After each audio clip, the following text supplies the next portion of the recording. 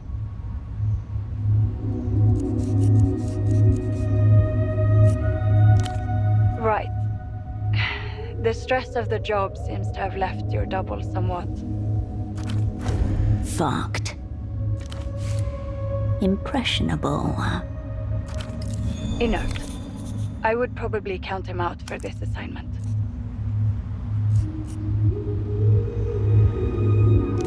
That's a great shame. I'll make sure he gets his unmarked star.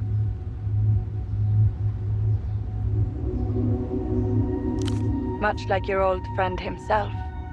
And you think she might be up for this? Worth asking about her availability in any event.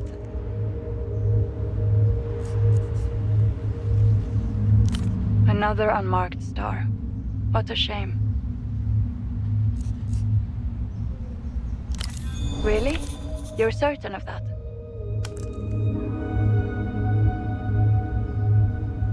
Well, the Manuspati has given us a very interesting board state.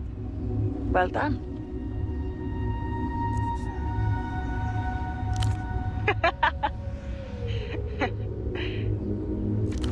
Oh, you're serious, aren't you? We don't have to rehash ancient lore, but if you were to insist, he could take up his old role as your astronomist. No question. You and he always got along. Friends even. Good with wires and things, wasn't he? A decent fool. No phone line is safe when he's on your side. Yes. She probably would take any role you offered her. Her, I actually have a note on here in my files. Seems her father set up a clinic on a houseboat somewhere in Kisak. Maybe worth paying him a visit. A houseboat doctor. Could it be Dr. Hugo? Perhaps he's changed his name. I'll be there for you as well. You can reach me from any payphone if you need help in theater. For anything extra sensitive, you can call me from the phone in your apartment. I was thinking something discreet, portable, quiet. A pistol with suppressor, either built-in or attachable.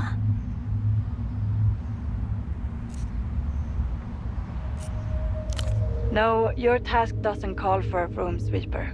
I'm afraid this hottie will have to go some shotty. Sadly, we haven't got the time nor the connections to arrange a proper import. This one's going to have to be procure in theater. Opera speak for your problem. I think a quiet purchase is best. Less paperwork. How you arrange that is up to you. Go Eyes, the street hustler and man of many endeavors. He's your lead.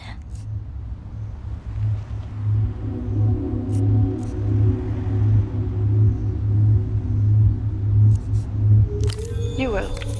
You must. You recently made a new acquaintance, did you not?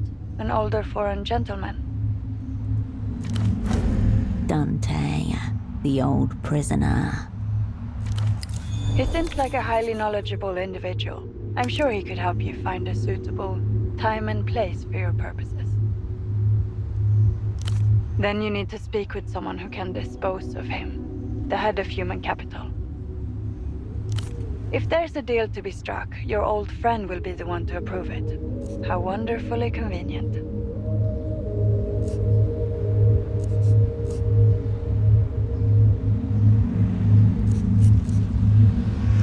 Talk to Esty. Find out what your new acquaintance is worth to them. Give them the moon if they ask for it. You already know she keeps an apartment in the housing campaign. You need only find which one.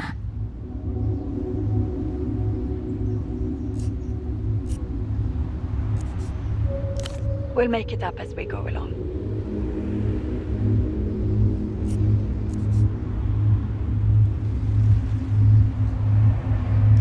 It's a pleasure to be working together again. Now get some rest. Don't fall for false advertising. A click, then nothing.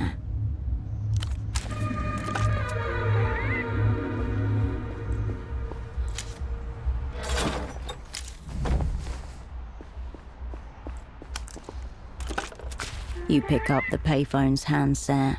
A dolphin emblem smiles at you. The dolphin doesn't poke back, but it might consider it at this point, if it had any sort of brain to consider retribution. No reaction. Give it a rest for today. Return when the sensation is fresh, and it should once again have its calming effect.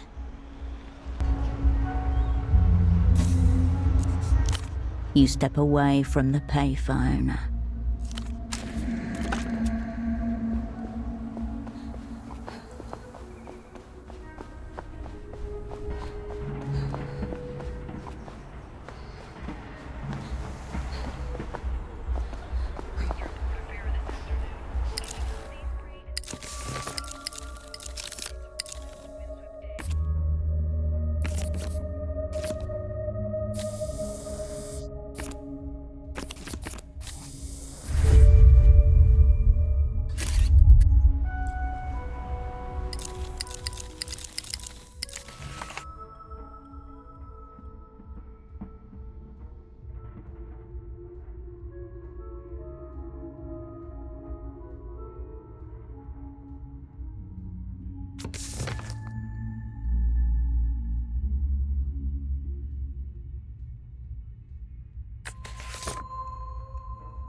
Back again, are we?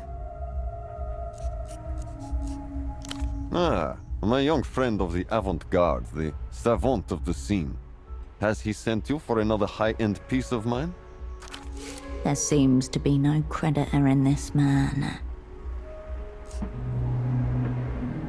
There must be a misunderstanding. The jacket's paid for. How weird, right? Let me clarify. The young man doesn't owe me any money. He owes the bank money. He must be confused. EMTERR deals in development loans, sovereign debts, exchange rates, not individuals. Why would a Leviathan hunt down a single minnow?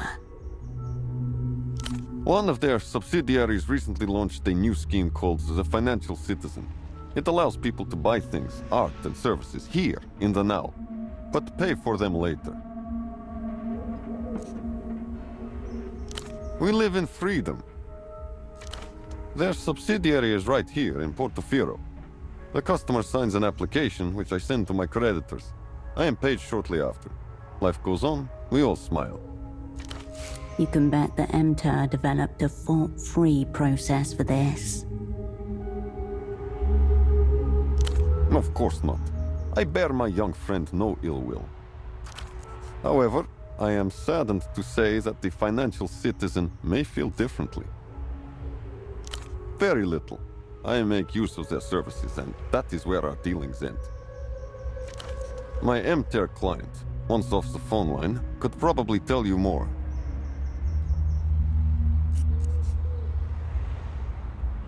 The jacket itself was 500 sol. Underpriced for a masterpiece, but there's accruing interest, service fees, and other economic fashions on the side of the bank. I'm perplexed. Does the young savant not understand how he afforded the jacket? We'll disagree then. He is aesthetically astute. He gets style and the finer points of my craft. A natural.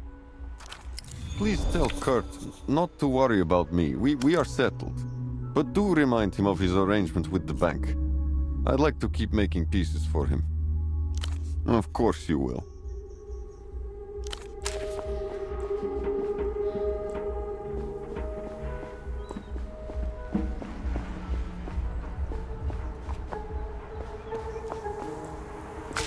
Good to see you on the scene again. Yes? Really? What? The bank? How can it be? This is not what the scene is about. I owe money to EMTERR?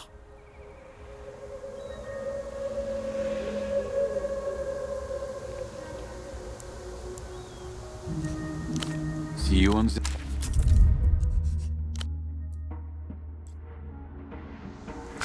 Good to see you on the scene again.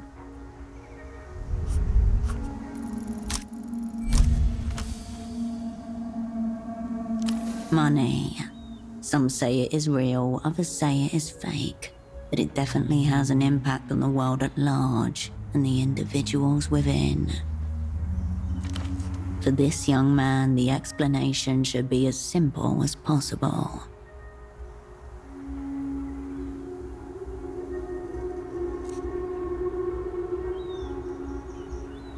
What does that mean? Even simpler.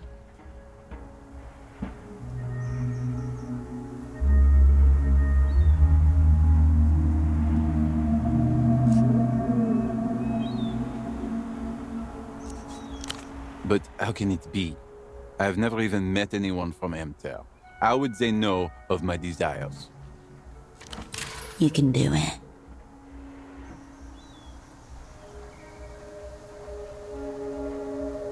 There is a moment of almost serene, silent reflection within his eyes before the stark reality washes over him.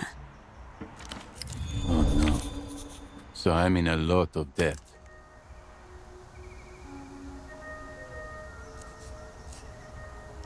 Is this what they call the invisible hand? I think I am feeling it around my neck. What should I do? Should I become an illusion brand ambassador? How am I going to face my father like this? He's a proud man, he wouldn't understand.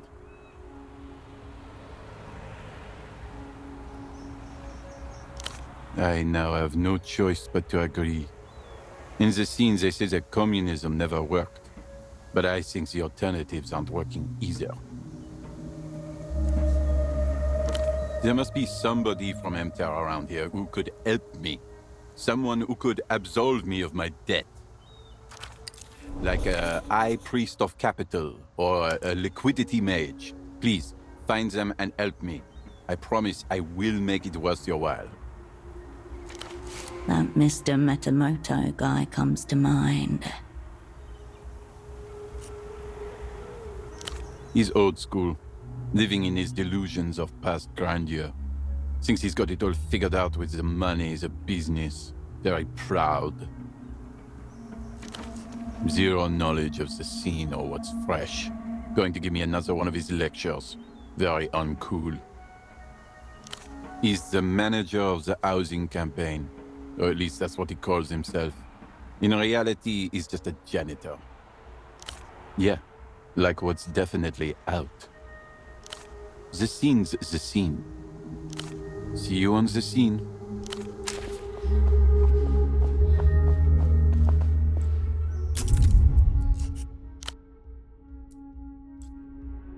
Marito squints up at the dilapidated building, shielding his eyes with an orange slip of paper.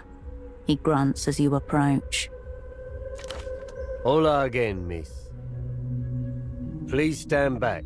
A sensitive operation is underway. Can't be that sensitive. The area's not secured, and there's no other GM around. Eviction notice, miss. We got reports of squatters in the Palace of Culture. Marito's about to go in. He leans to the side, peering into the dark entrance. Then he tilts forwards, just a bit, and stops entirely. Does the proto-fascist larvae not know that palaces of culture were built to be free and open to all? It's for their safety. The building's all rotten on the inside. Bits have been coming off for ages. And it's getting worse. They shouldn't be in there. Not to mention that if anything happens, we'll waste valuable Guardia time picking their remains out of the rubble.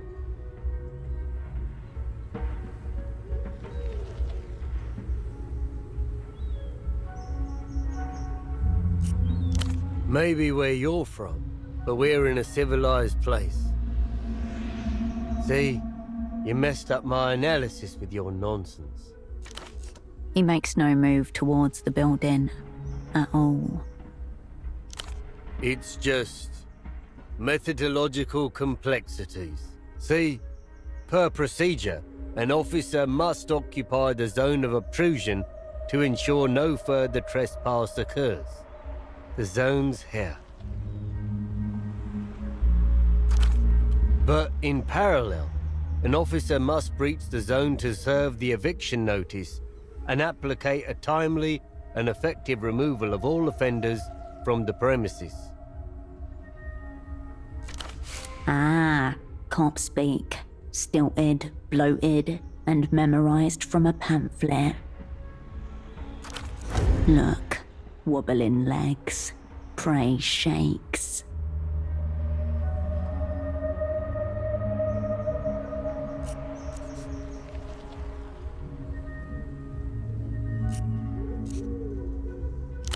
Who? Marita? No. Not even close. It just needs some figuring. Given the building's condition, he might be scared of the whole thing collapsing on him.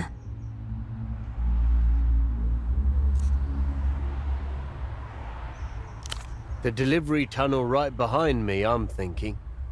That's the only way in or out since the awning collapsed last year. Unless they've been hiding out in there for months. Why would a sock businesswoman do that? He's desperately hoping you'll give him a good reason to let you step in. Just say something that sounds good. No need to get deep. In fact, better if you don't.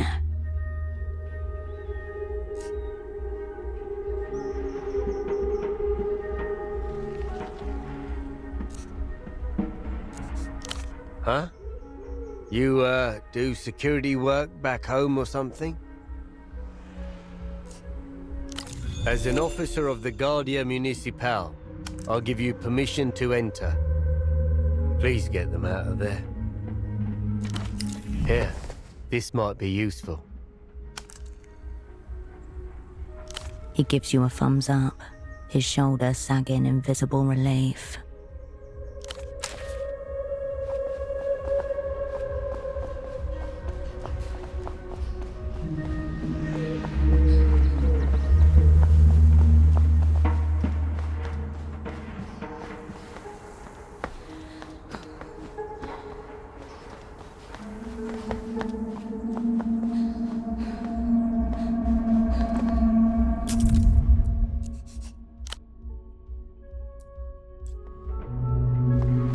Loneliest. His half-hooded eyes struggle to locate yours. A forgiver. We are around. We linger. Whose debt needs abracadabraing?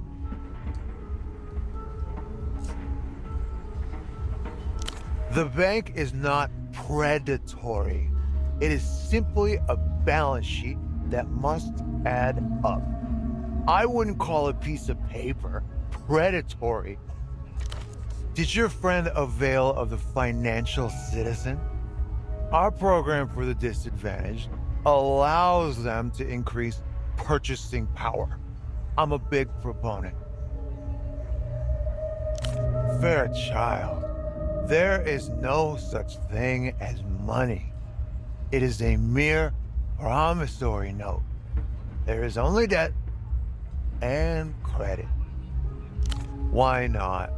Seems I have very little on, but I require holy water for the right of forgiveness. The liquidity mage needs liquid. That is the official term, isn't it?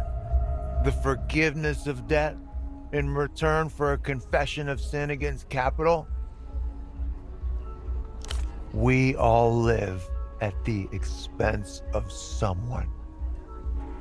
In well-stocked markets and machines, the name Wisnia Schnapps on tour. The on tour part is very important. Return with it, and we can begin the ride. Well, that is, of course, a secret. Lap in the air like a giant child's tongue.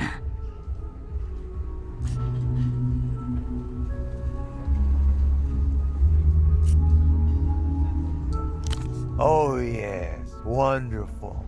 Very good. Me too. No. To commune with the prophet, you must first offer libations.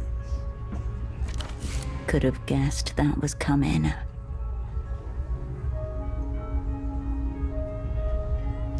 Again.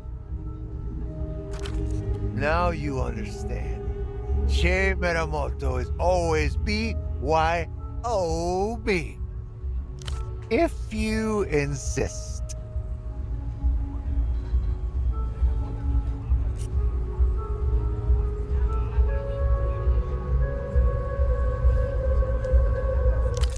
Wonderful. The senior negotiator takes the drink from you and downs it without even sitting up properly. Now, treaties and secrets. I presume you're familiar with La Tour Vulgar? The master treaty that ended history and stagnated all current world affairs, signed 96 years ago by the developed world and the superbloc. With the cessation of war between great powers, spies became the new soldiers, a twilight ascendancy. But I don't think they realize that it's still being negotiated. This secret treaty that EMTERR has brought to loose, it's another piece of scaffolding to prop up the decaying facade of La Tour Vulgar. I'm sure you've noticed, La Luz have started up military action again. This Réunion campaign of theirs, imperialism with new branding. We're going to shut all that down. No more fighter jets, no more aircraft carriers, no more little annexations of former territories that end with flat-bombed capitals and bodies in craters. A free peek in the girls' changing rooms, of course. A dalliance with the developed world. Culture blockade comes down. La Luz get to hawk their wares uninhibited. Exchanging one front for another. No physical war, just a cultural one.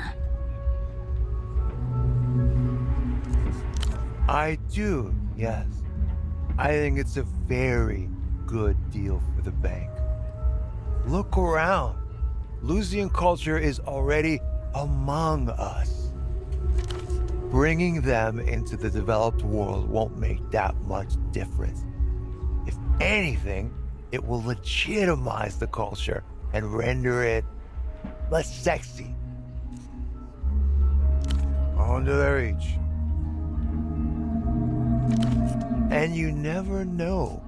Maybe showing them the wonders of our side of town will have a liberalizing influence on their more isolationist tendencies.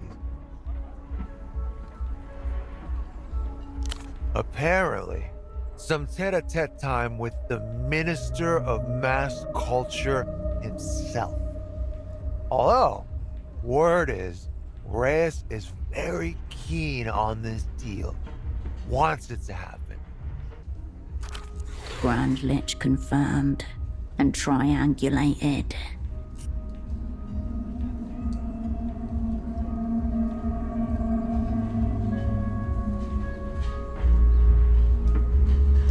A few cries of dissent amongst the military hardliners, yes.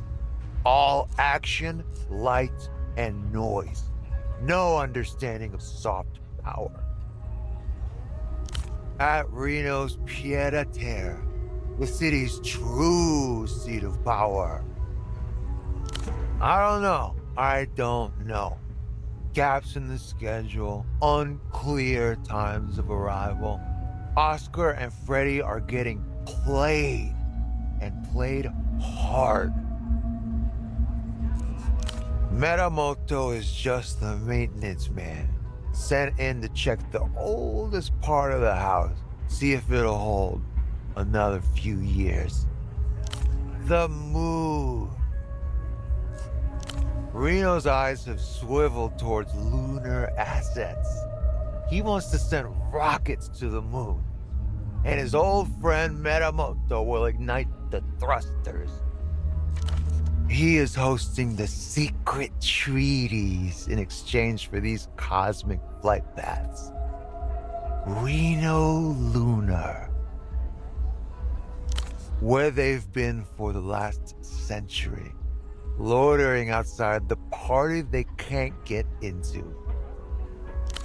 Tell no one. But you can tell everyone that Metamoto's going to fold the Lusians like entry-level origami. My kind of picture. L'Empire Sans Territoire. We are a bank. The bank. Highly invested in the economic stability of the developed world. The dark origins of our kind. On with it then.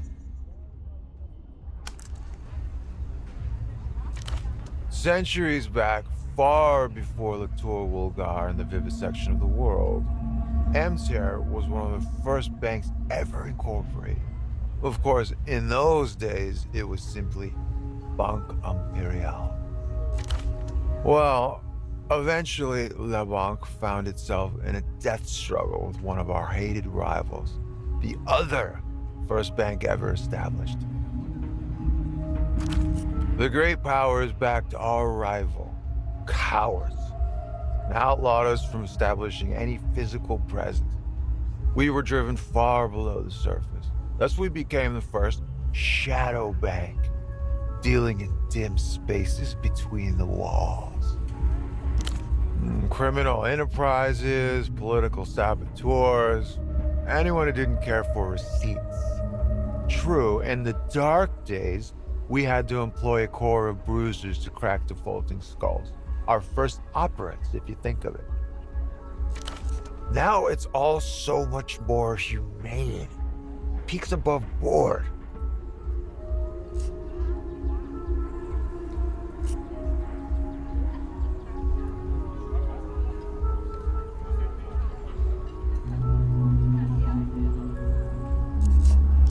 I'm sure human capital are on top of their paperwork, all accounted for. Back to times past. We stayed invisible, mounting power over decades, over centuries, until we leapt back into the light. EMTERR, new name, new us.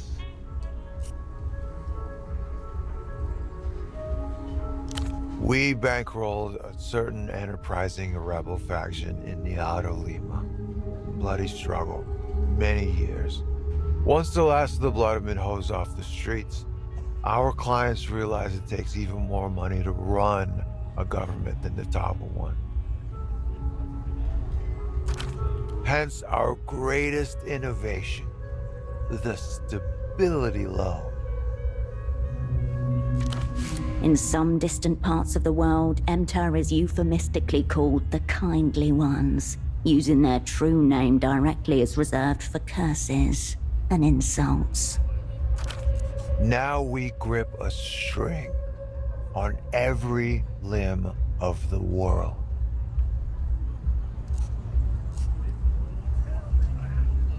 Welcome home. Coolest party in town.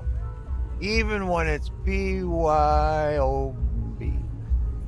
Good deal, very good deal. Who doesn't appreciate stability? Feet on terra firma. Take this very city, for example.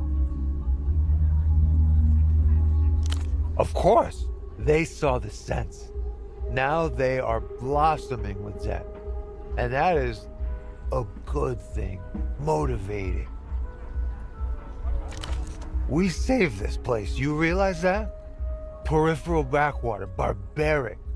Without us, swallowed by Reunion. Eaten alive by the sister kingdom.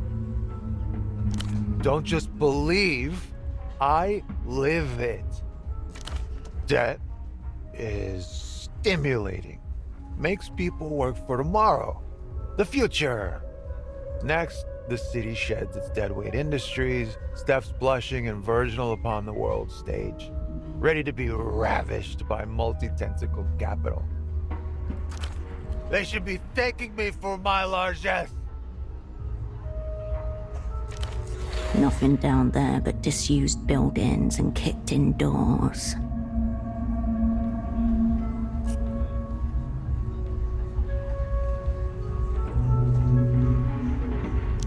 Fully agree. You're welcome! But thank you. Always nice to meet a professional admirer. Officially, near nothing. My compensation, the love of the game. Also, massive chunks of equity.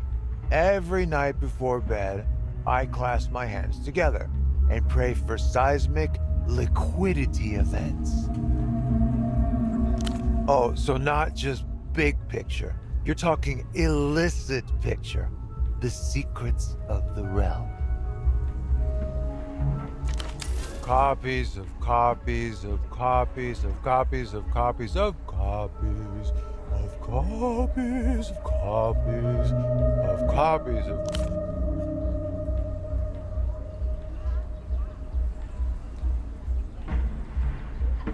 Lusian Minister of High Economy. He had a name, but no hope of recall, I'm afraid, given current circumstances. Geo something.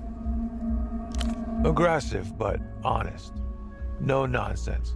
Replete with vision. A necessity for big picture stuff. Behind milky corneas, his eyes sharpen. Rapid on logistics. Got the layers, the interlocking. Talked about growth, dynamic curves, and diversification. A pleasure to stare down across the table. A copy? An alleged imprint? I'll be honest, I could not. Not at first, at least. But eventually there was something uncanny about him. Like he was imitating movement. A fraction of a second behind the true conductor. An image. It's negative. The image again. But who's to say I wasn't simply projecting? I'd be happy to sit across from him again. Bring it onward. Years ago, sovereign funds, overseas. The cut and thrusting of jurisdictions. Zonings. North Kino, post-Civil War. Where to put money and how to put it. Very technical and legal. High wire financing. Of his sacred deals, Minamoto will speak no more. I can tolerate them if they're not too long and I have a good booth. Much prefer a good jazz club, though.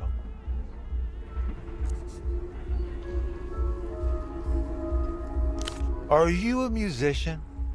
Tough life. Romantic in its own way. Be wedded to the road. Not a lot of money in it, though. Art. Too much magnitude for you? Goodbye. Be well.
The machine is still soured by the smell of urine.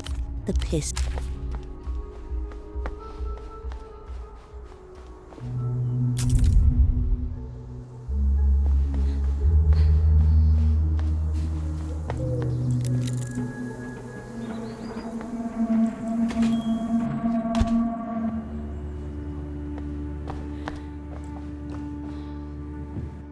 The brightly coloured cans and cigarette packets seem even more vivid upon your return. If you Hello again. What'll it be? See you.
The Wang Guide to Improvised Firearms, Volume 2. Dotted lines mark the edges of three-dimensional objects unfolded into rectangles and curved flaps. While unintelligible, the form of the gun lurks somewhere inside those shapes. Mathematical and yet crude, the lines display a profoundly unsober competence. You flip back to the tree. Ostensibly a how-to, you leave the instruct 500-gram hard plastic melted down, 1 coin 10mm diameter. The precarity of anything resulting from these materials is self-evident. Yes, and it is up to you to scavenge it all.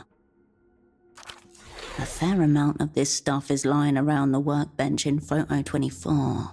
You have definitely seen sheets of plywood, work tools, and a broom there. Building it will be the test of fire.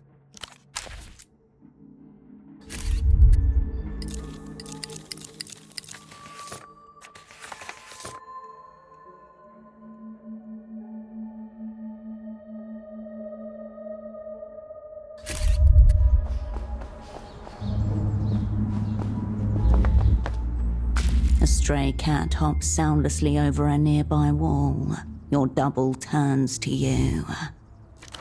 Cascade.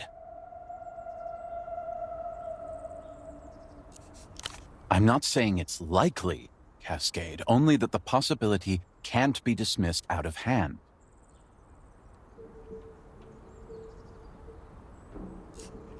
Point 1, nocturnality. Point 2, X-ray sight. That's why I have a clear record of every one of the 422 times that cats have suddenly stopped and stared at me at exactly the moment I was in the middle of an important intelligence operation. Something feline in his eyes too. An intelligence, but utterly dissimilar from any kind you know. We wait, of course. They know more about us than we do about them. We have to wait for them to show their hand.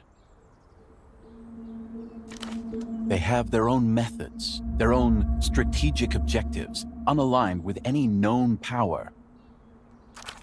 And, I fear, devious and at odds with our own. Your double continues walking, his hands clasped behind his back and his gaze restless, darting around the scene, taking in everything. Absolutely everything.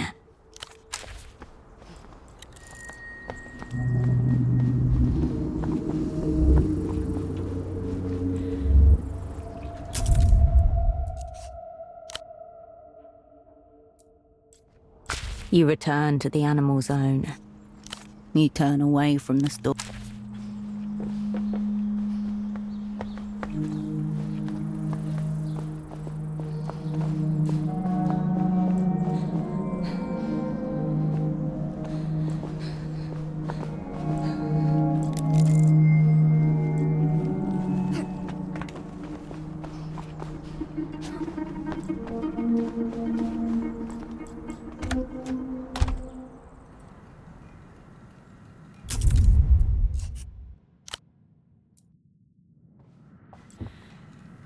Your presence is weak. Fate delivers me an unworthy adversary.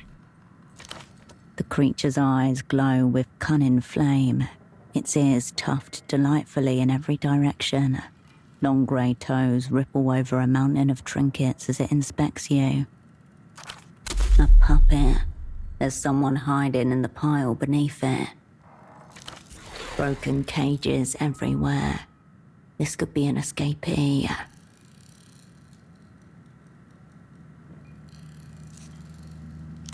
Abandon your notion.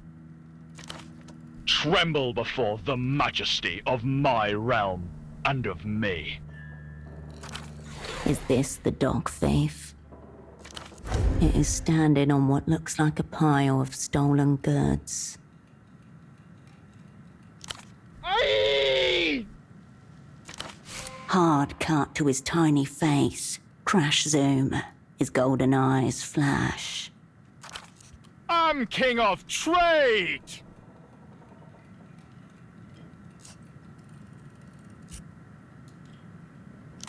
Equals in commerce tolerated. If there were any.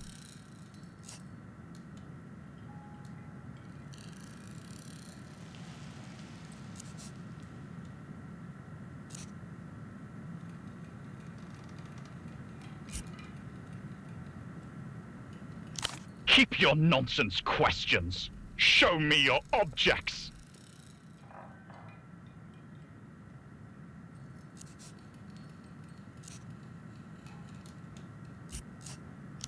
Yes, yes. Challenger enters. Commence economic combat.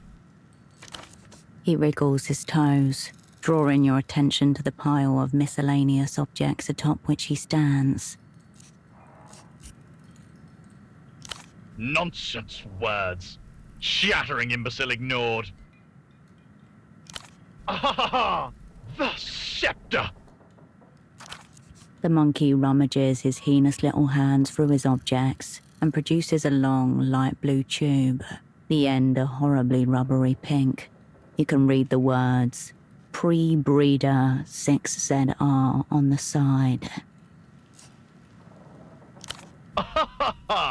Ultra Vanquish mode. The pre-breeder begins to vibrate in his demonic half-balled mitts. He swings it around a few times, then wrestles it back off again.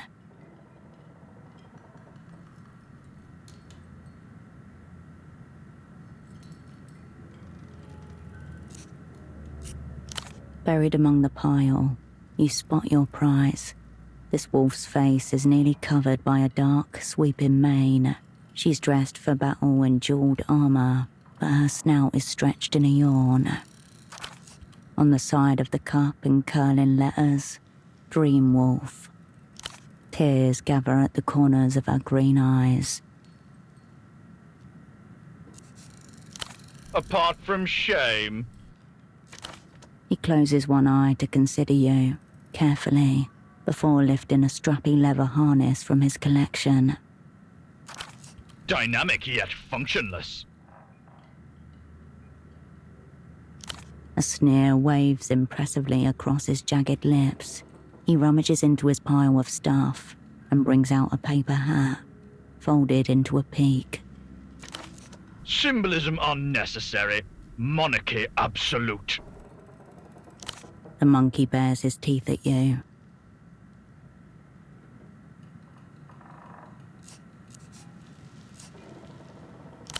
Not talk.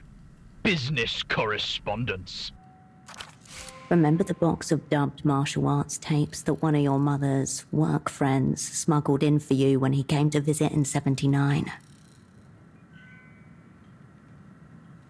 You watched Iron Petal so many times you could recite her lines, practice her moves, cheer her to victory against her nemesis Johnny Chasm.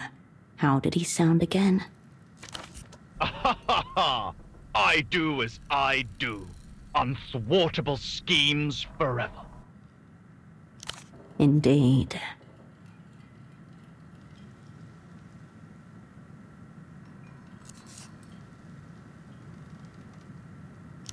Secret sources. Knowledge denied. Where else would it get this stuff?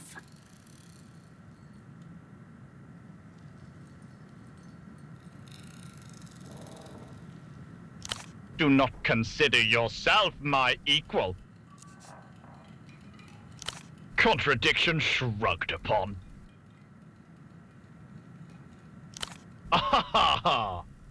Fragile foe.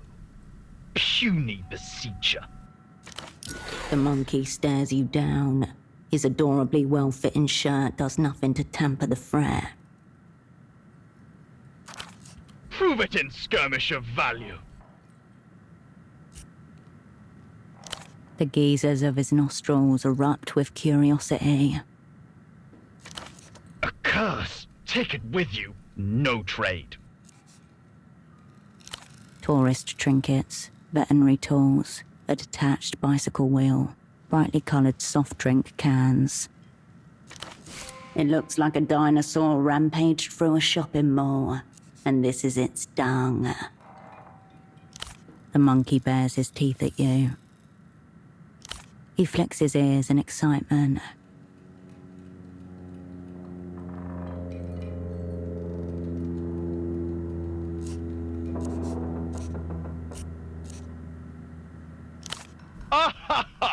Market is battleground.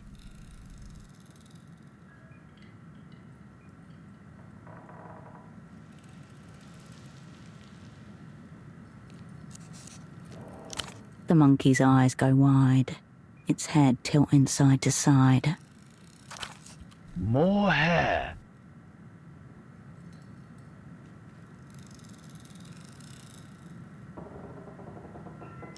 He cups the moustache in his devious palm, stroking it like a hamster. He lobs the plastic tube in your direction, narrowly missing your face.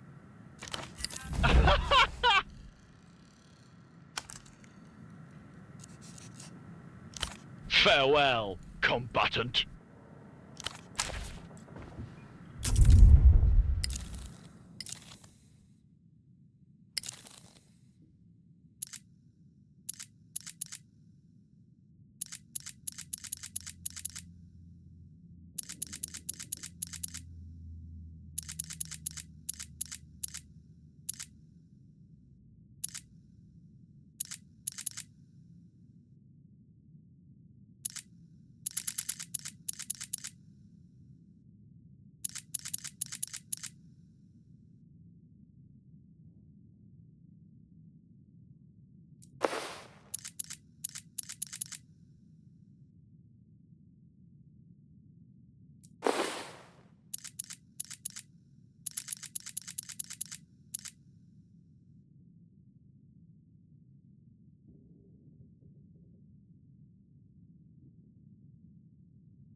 You flip the shutter lock open from the inside and slip out into Portofino.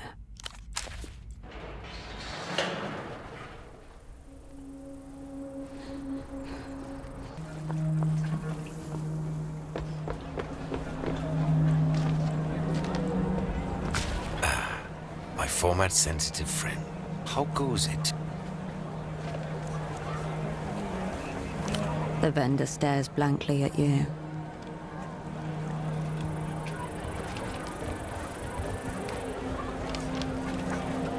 It's my life. What can I say? A single-use existence, erasing himself cell by cell. You're witnessing dedication to an ideal. Without that, what do we have? As this manically depressed reactionary tried communism.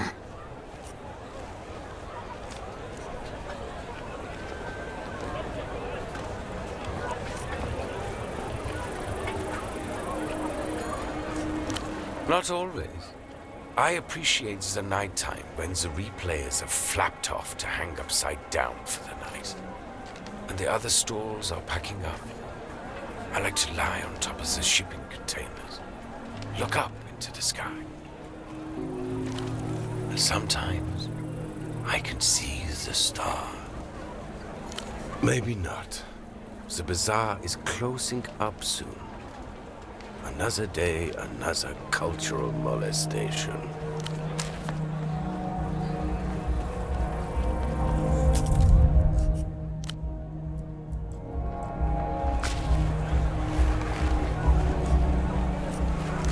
What?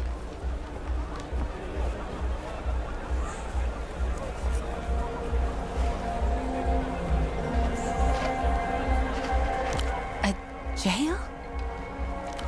Her voice is thin. She's not strong enough to carry him alone. Oh no. He was right.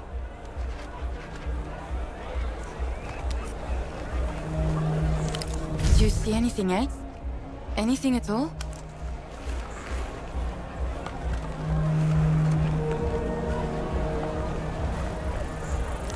Ile de Seuse. Dad's never been to Ile de Seuse. He's never even been out of Portofino. That did it. She's becoming hysterical. I can't talk right now. I need a moment. She turns away from you in her stand, burrowing deeper into her hoodie. Sorry, I need to process what you told me. Come back later.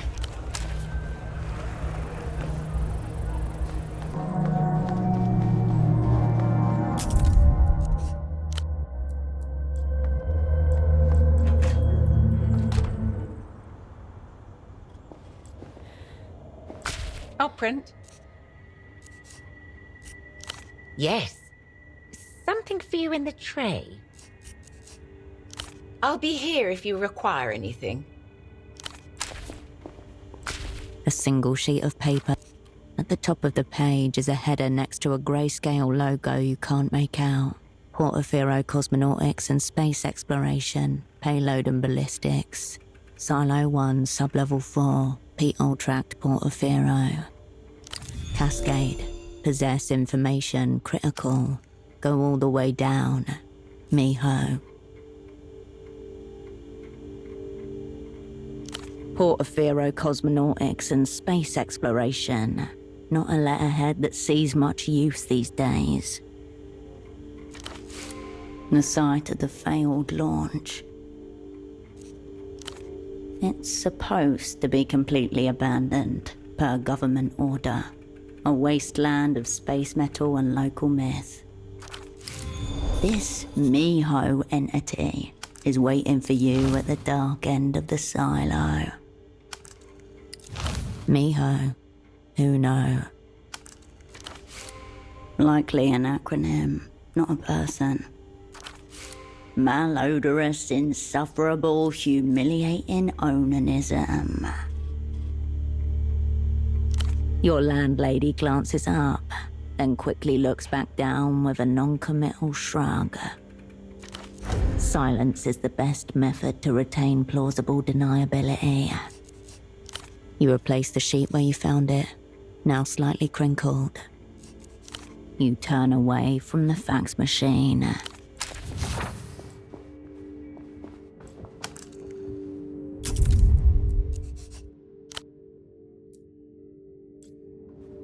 You return to the workbench.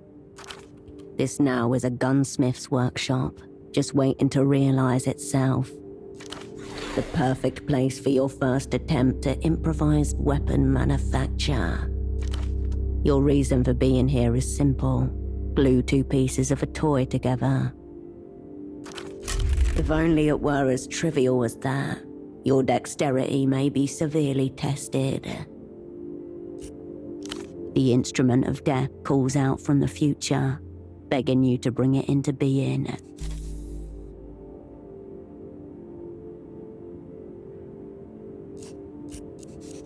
You picture the mechanism of a firearm. If you hit the bullet hard enough, it flies towards your enemy. You consult the Wang guide and rattle off the materials checklist. Plywood, glue, and tools, check. Broomstick, check. Pipe, check. All found among the junk in your near vicinity. Check. Check. 500 grams of molten plastic or epoxy. Check. The techno-fascist fuck wand, possibly last used by a monkey. Completion rate, 100%. From the profoundest, most autistic depths of yourself, a sense of universal harmony and order wells up. A prophet of assembly in her domain.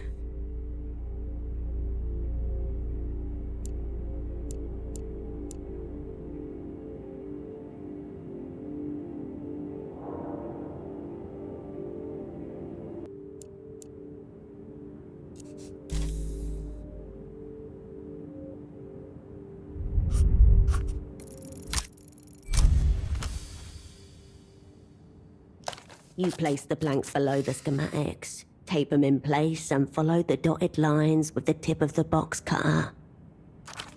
Slowly, it acquires dimensions as you assemble the panes. A plywood model of a brutalist edifice rising in a series of blocky chambers. 2 circular holes on either side of the largest box await the insertion of the barrel. You cut a length out of the broom and sand it down. Next, you glue the springs in place into a metal backboard, making a notch in the pipe, and solder the coin onto the top of the springs. A satisfying rough tessellation as the pipe slides through and the backboard aligns with the plywood face. Behold, it is suddenly recognizable as a weapon. Which luxury article do you wish to uncreate?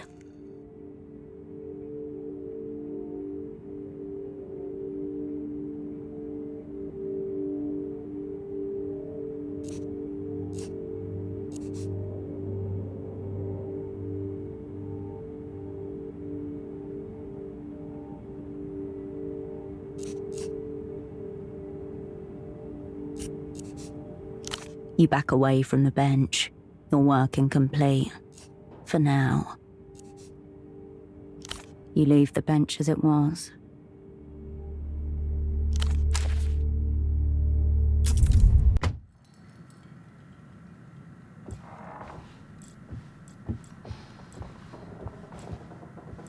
You have returned for trade. He flicks his ears in excitement.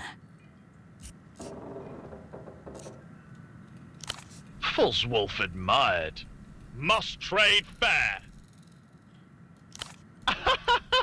Shiny trade. Pleasing hinged open function. Glimmercube craved. Meaningless standard. He digs the wolf cup out of the pile and throws it into the air, watching with glee as you scramble to catch it. Pointy goblet repelled!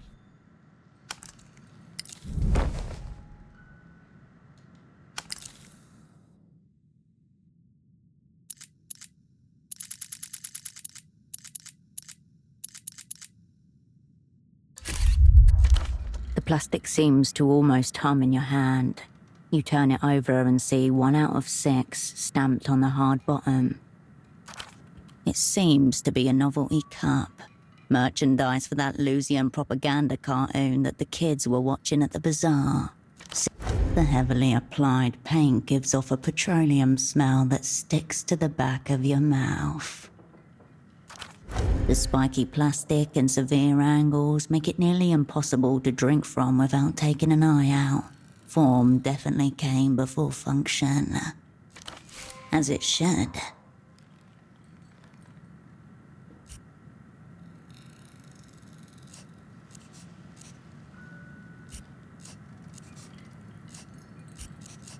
Spies know that anything can be an instrument used against them or the world, no matter how innocuous it appears.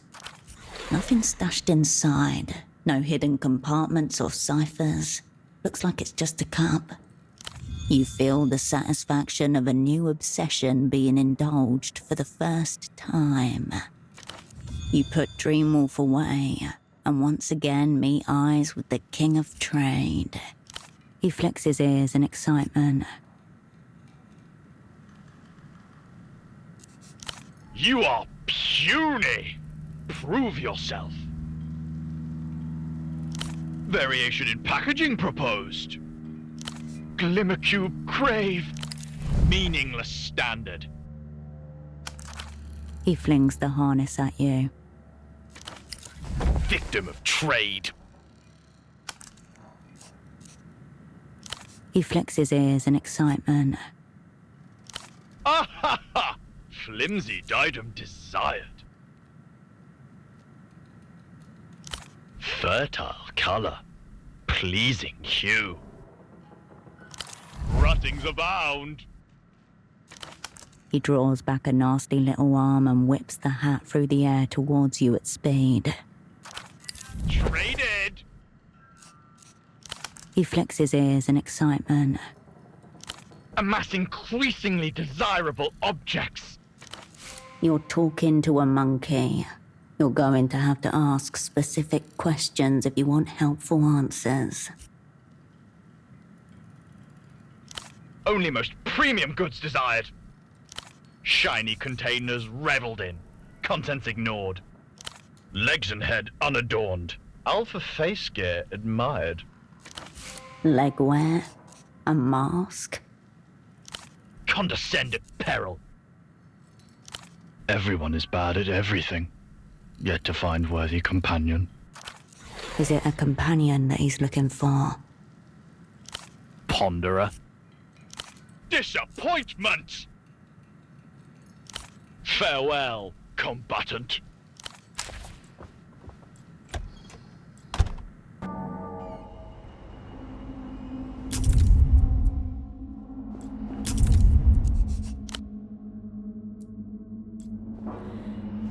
You return to find the control panel has become somewhat more legible. In line with your observations, you close both lock doors and then release the water through the internal sluice gate. A violent pressurized hiss is heard as the lock drains through the immense pipe to your right. You leave the control panel, its language now mastered.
A bottle sits in wet surrender among the grime, The label, damp but still holding strong, reads Vishnia Schnapps on tour. You snatch up the bottle and realize it's unopened, and therefore uncontaminated.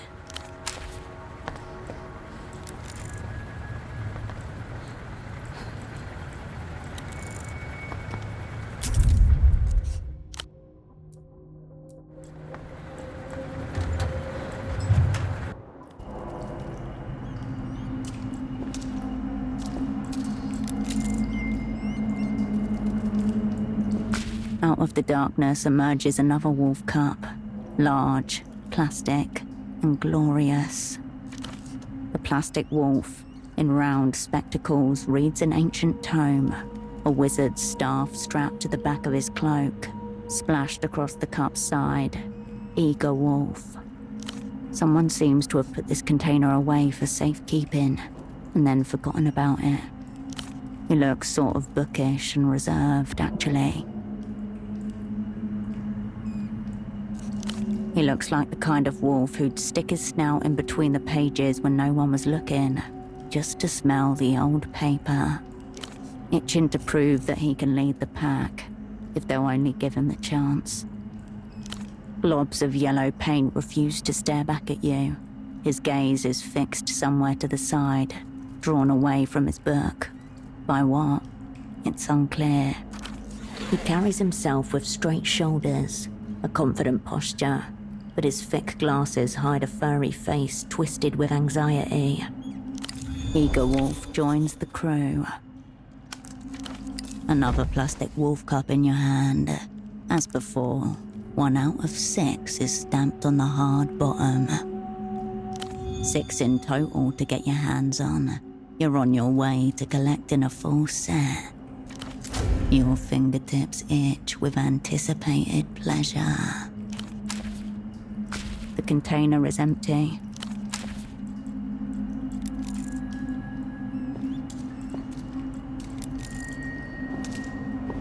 The container...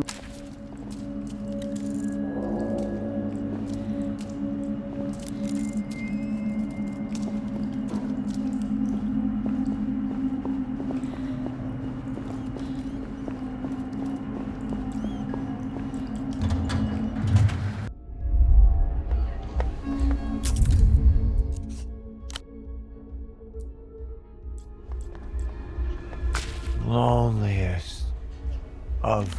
His half-hooded eyes struggle to locate yours.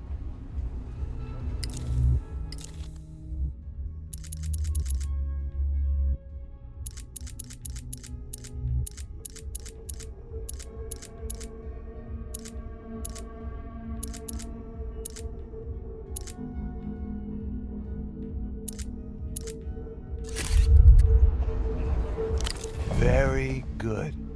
Let us commence.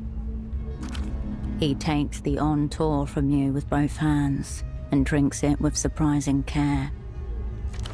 I hereby forgive thee and thee associates. May the cold breath of capital recede from your neck and your balance sheets turn a purified white. The veil is lifted. Abracadabra. Intriguing. The enemy reveals its advanced cognitive maneuvers. This black art was previously unknown to the operant bureau. The dark magic of personal finance works in mysterious ways. But it works. And the world applauds every time. Too big to fail. Though this forgiver is not opposed to more wholly liquid preventative maintenance. Certainement, debt is not real. Imagine the computing system suddenly implode. Bang, bang, bang. It all disappears. Dread, zero. We're back to roughing up defaulters on the streets shaking change out of pockets. Who's counting, really? Everybody and nobody. Liberalism can do anything if you only just believe. He believes. It has already taken effect. He who was once lame can now walk. Goodbye. Be well.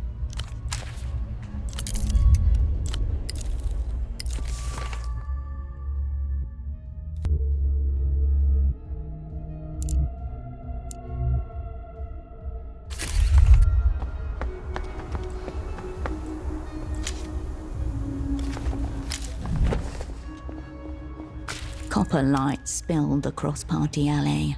With the tip of his cigarette, Vespar indicated another building.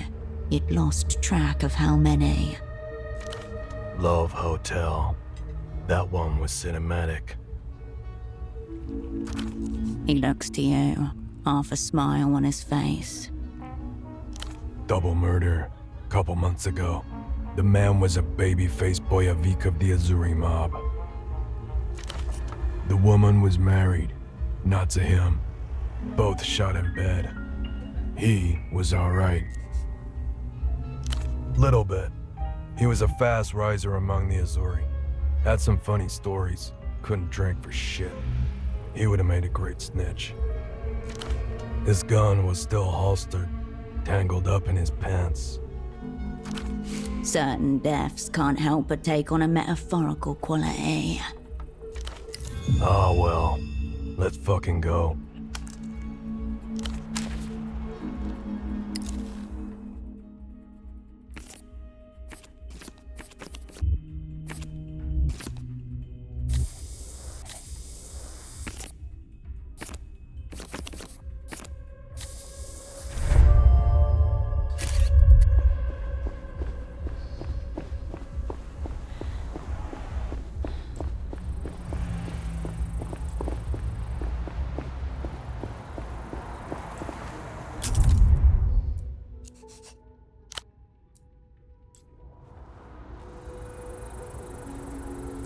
Did you find an EMTERR person?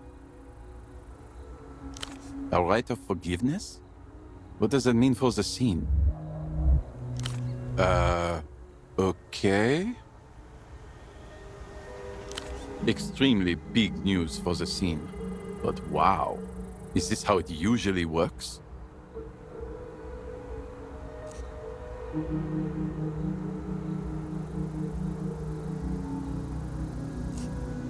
Oh, you're into the techno-fascist scene. I understand. I am very grateful for you helping me out of this bind. The scene was on the verge of collapse. I'm thinking of broadening my horizons and those of the scene. Not just looking towards the future, but also the past. Further than the now. How can I? These economic realities have got me agitated. The fate of the scene hangs in the balance. Time is out of joint. The future has become now. Tomorrow's problem becomes a problem of today.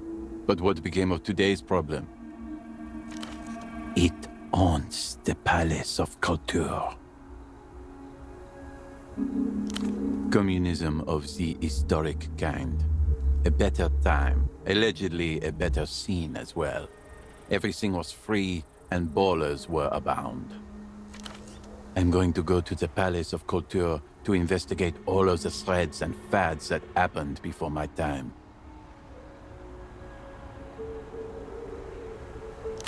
This confusion with money tells me that I've been a communist all along, though I have only just now realized this. Really? Well, that's a bummer for the scene, though I might still take a look. Thanks for all your help. See you when I see you. On the scene.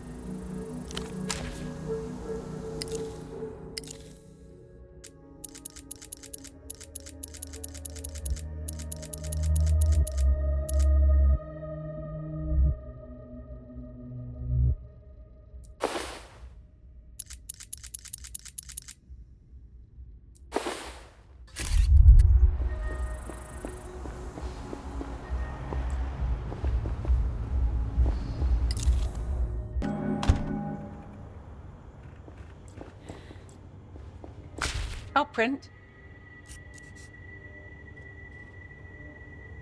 Nothing, I'm afraid. I'll be here if you require anything.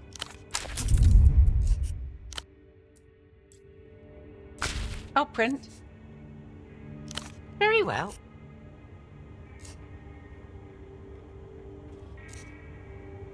Yes. What of him? You? My goodness. This is why I had to ban him. He is a keen photographer of young ladies, if you catch my meaning. We've been latched. But you've been latched many times before. This is not a garden variety latching. Well, really, just the one young lady. I suppose it's a little odd he decided to photograph you. He usually seems rather singularly focused, though you are rather the same type. You're no type. You are singular, sui generis, unrepeatable. I'm afraid not, though I've seen an awful lot of her. His photo orders always say Ignatz. A name like a cat's sneeze. Let's say no more about him. I'm thrilled that I don't know, but he's always around like a pigeon or the smell of the canals. Anything is. Very well. Didn't you see the workbench already? It's in the room to your right. Just please keep the noise to a minimum, Cascade. You won't wake Pseudopod, no matter how much you clang and curse around. Lay nice.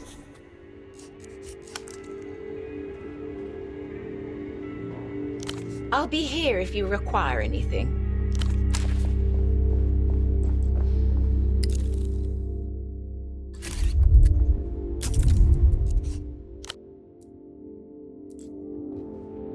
You return to the workbench. You pick up the half-finished thing you created. Glued springs, makeshift stock, and a mold, waiting to be filled. Which luxury article do you wish to uncreate?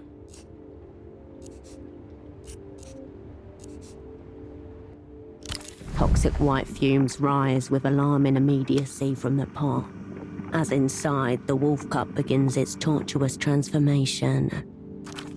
Even covering your face and turning away, you feel it singe the hairs inside your nose and leave a weird coating in your respiratory tracts. The setting plastic emits an evil hiss. A line of bubbles like solder appears along the vertices where droplets of hot plastic escape. Gripping the barrel in a plastic vice. Your creation emerges. Barrel and trigger emerge from a mottled, vaguely orthogonal plastic body. Looking at it does not fill you with positive feelings. If you had any soldering skills, you might be able to give it some more stability. As it stands, tape is your only option. The plastic body disappears below the wadded layers of electrical tape. Now the last step, the silencer. Padded internally with layers of cloth, paper and foam, the can completes your weapon's chimeric appearance. Whose death remains to be seen. The tape on the grip is slick and uneven in your hands, the barrel heavy. Yet you are now armed, and one step closer to fulfilling the demands of your assignment. Though inelegant, the magwell receives each bullet with silent precision. All 6 slide into place exactly as they are meant to. May death be at your back, and may the stars direct your hand.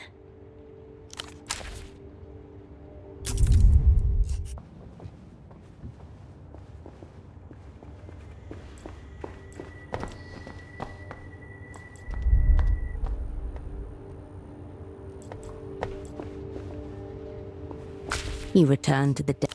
You turn away.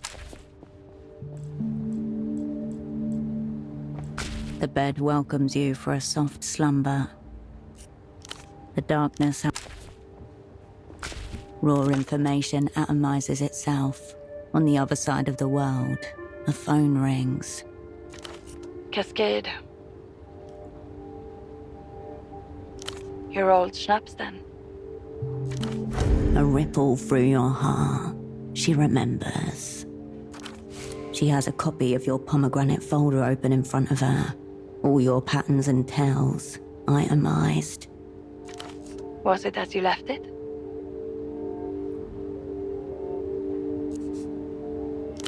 Yes, a lot of things are different now, but it won't always be easy to tell what. Spoken from experience. Of finding something exactly as you left it, but also irrevocably lost. Yes, of course.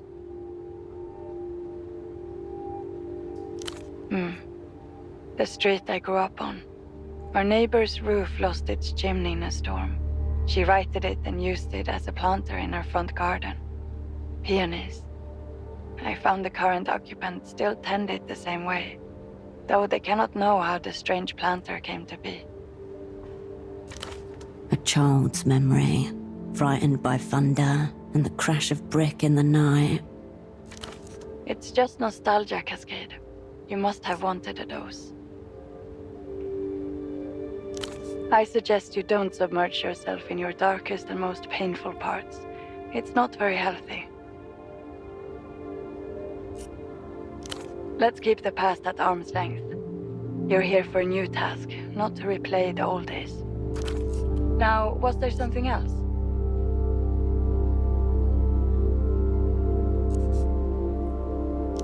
The eternal question. I'm guessing this means your generous stipend has not in fact covered your various expenses.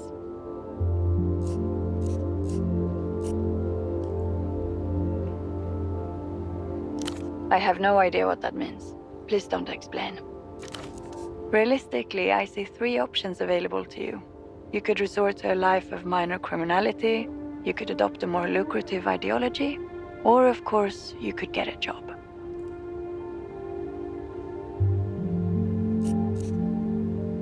I mean in theater. There must be some positions open for the sock exporter down on their sales. Dog walker, shoe shiner. You realize you have seen no dogs in Portofino.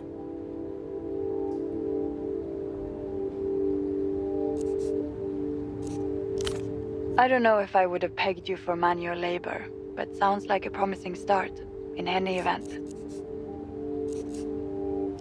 Painful though it may be to admit, there are reality organizing systems more compatible with fat soul stacks than post-historical materialism. Strictly for economic purposes, we're talking about what's in your brain, not your heart. The developed world is basically a massive machine for continually extracting small amounts of money from people. All you need to do is turn that machinery into your own automated teller. I'd say vending machines are your best bet. Make it political. A war on the automated future.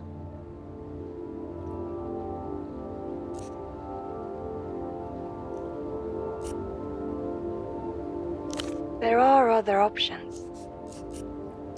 But I have been giving you money. When you complete your tasks, you surely recall.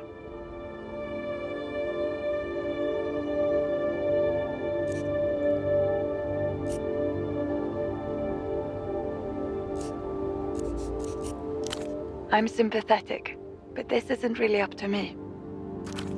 The sound of a coin purse jingling from behind the curtain. A single copper rolls onto the stage. The bursar's office is incredibly tight-fisted. I suppose we could apply for an exceptional infusion, but I'd need to provide a very compelling reason.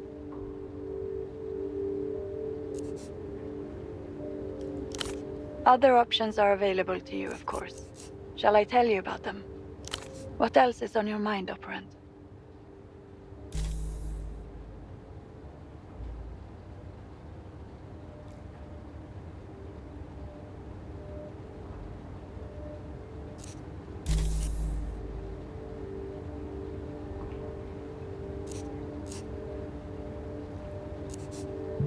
Tell me everything.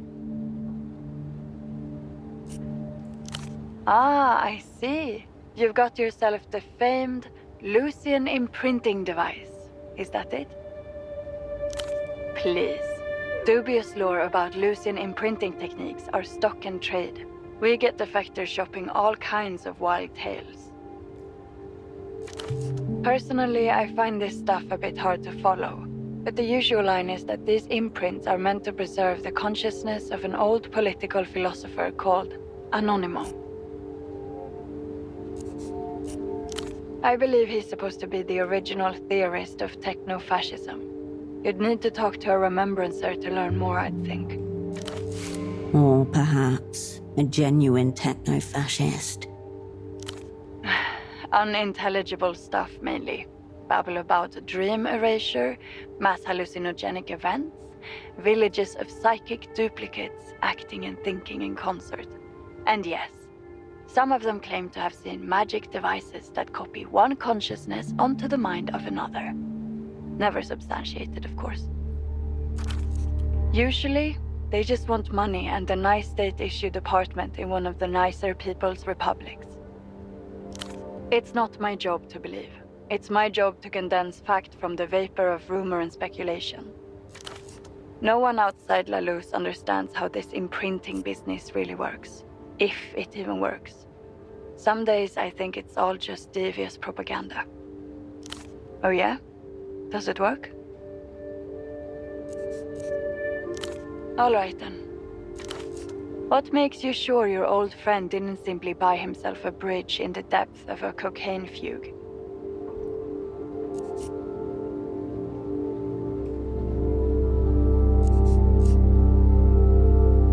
Believe what you choose, Operant. What else is on your mind?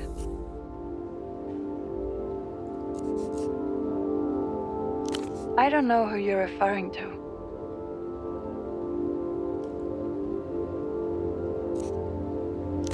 If he is, and if he did, then there won't be any record of him in the Remembrancer's archives. Meaning that, as far as I'm concerned, he doesn't exist at all. Which isn't to say he couldn't be useful to you.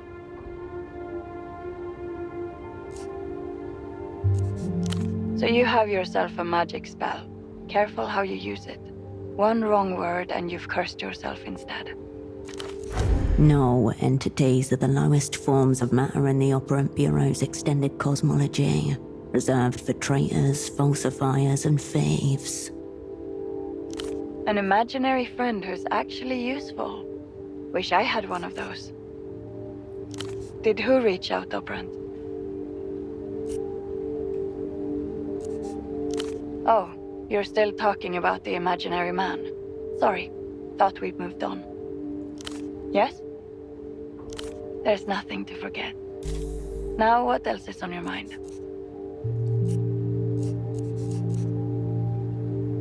I know it failed. I know it nearly tanked Portofiero's economy and sent Nestor packing for the last time. Why the interest? Why the interest in space?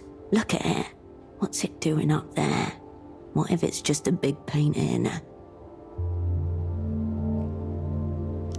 Is that surprising? Project Autonomia was a big deal. Portofiero was meant to join the first rung of nations. It was going to become a scientific and engineering power. Plus, it was going to really stick it to their old Lucian colonizers. Instead.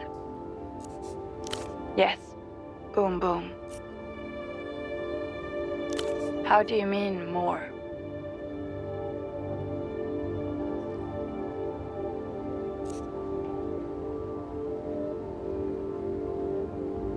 You're saying instead of a failure, it was actually a success? Intense skepticism. She's worried you're developing a logical framework to apply to your own assignment.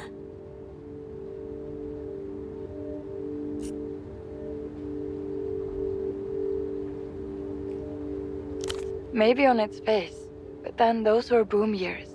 Credit was cheap, Nestor was on his decadent phase. Why not blow hundreds of millions of sol on a prestige play? Most people can't handle the thought of their own failures. They bottle them up, or submerge themselves in them, or blame transnational capital, or simply run away from them. Why should nations be any different? Collectible cups? Right. How many of these cups are there? 66. That's a very large number of cups.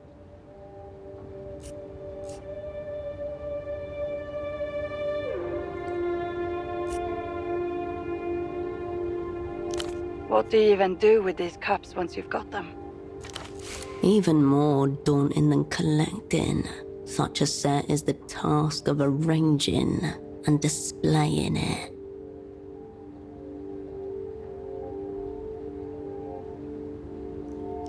I suppose.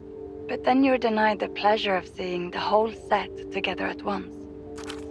Unless, of course, you rotate them regularly. It sounds as though you're already beginning to display the symptoms of compulsive set collection. This is interesting, and also concerning. I suppose that's a reasonable goal, so long as you don't lose sight of your assignment. Was there anything else? Yes? What do you need? You're doing tasks for local authorities now. Cascade, do not neglect your assignment. Anything else? Trouble with the bank. Unsurprising. Have you tried checking the post boxes? Any envelopes in there will have names and addresses. For God's sake, Cascade. Somewhere in the housing campaign. Very well. Fine. Luck and skill, operant.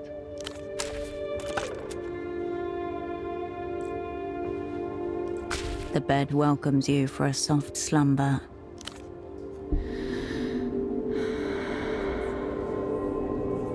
The stillness of the room quietens your mind as you settle down.